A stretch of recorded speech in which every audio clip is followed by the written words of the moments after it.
Network স্থানান্তর ও কারিগরি প্রয়োজনে ৯৬ ঘণ্টা অনলাইনে ভ্যাটের সব কার্যক্রম বন্ধ থাকবে।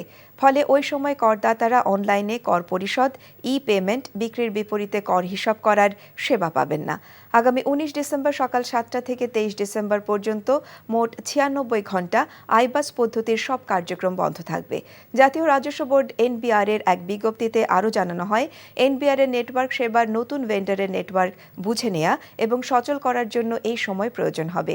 এতে আইবাস পদ্ধতির সঙ্গে সংশ্লিষ্ট সব করদাতা, ভ্যাট কর্মকর্তা ও অংশীজনদের জরুরি কাজ ওই সময়ের আগে অথবা পরে সারার জন্য অনুরোধ করেছে এনবিআর। ভালোবাসার প্রথম শর্ত বিশ্বাস, যেটা আমার প্রতি কখনোই তোমার ছিল না। আমি তোমাকে বিয়ে করতে চেয়েছিলাম। চেয়েছিলে আমার ইচ্ছেগুলোকে গলা টিপে হত্যা করার পর।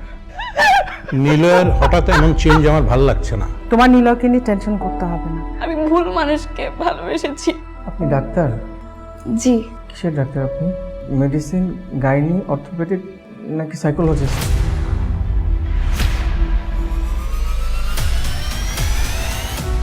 ভাইয়া খুব ইন্ট্রোভার্ট। ভাইয়াকে নেশার জগৎ থেকে ফিরিয়ে আনতে হবে। আমার মনে হয় কি তোমার রেগুলার অফিসে বসা উচিত। সব তোকে সামলাতে হবে। এরকম কেস না দিন দিন বেড়েই চলেছে। আপনি কি আমার উপর রেগে আছেন? পৃথিবীতে কারো উপরে আমার তেমন কোনো রাগ নেই। নিলয় যেন কোনো রকম সিন ক্রিয়েট না করে। আপনি কি সব ভুলে থাকতে পেরেছেন? প্রেম এবং ভালোবাসা খুব পবিত্র, সস্তা কোনো কিছু না। আমি তোমাকে হারাতে চাইনি Preeti. Love is not enough in the world.